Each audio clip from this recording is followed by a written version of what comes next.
bàsicament és de les ganes de tornar al mateix equip que havíem estat al principi fent la llegenda del temps, gairebé 15 anys més joves, retornar a aquell espai que ens havia agradat tant, a aquelles persones i sobretot als dos germans, l'Isra i el Cheito, i seguir-los filmant, perquè tenies la sensació, jo crec que l'Aisha i l'Iñaki ho tenien molt clar, que les seves vides eren una pel·lícula constant, no? I que era molt bonic, que d'alguna manera tots havíem crescut una mica amb ells.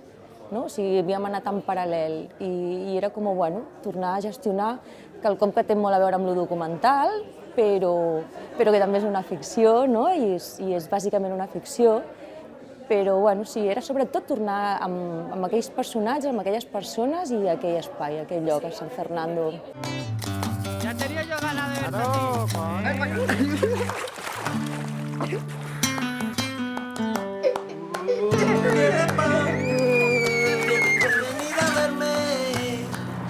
I en aquest cas, d'Entre dos aguas, l'he treballat amb un esperit, el so molt més documental. És a dir, pensant que la posada en situació, l'organització que proposa el guió, les pròpies seqüències, de cop obert al seu intern, o sigui, no significa que els diàlegs estiguin escrits, sinó que aquests poden anar-se succeint d'una manera lliure, o sigui, i que en aquest sentit jo me'ls he plantejat això, que calia estar molt pendent a reaccionar d'una manera molt documental a l'hora de captar, sobretot els diàlegs. No habéis tenido ustedes vergüenza de decir, de preocuparse ustedes, ni de meterme dinero a mí que está en la cárcel, ni de preocuparse de mis tías. ¡Ayúdalo, señora!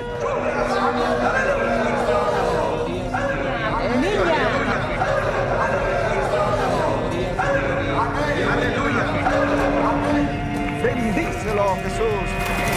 ¡Ayúdalo, Padre! ¿Estás listo? Cuando salga el sol.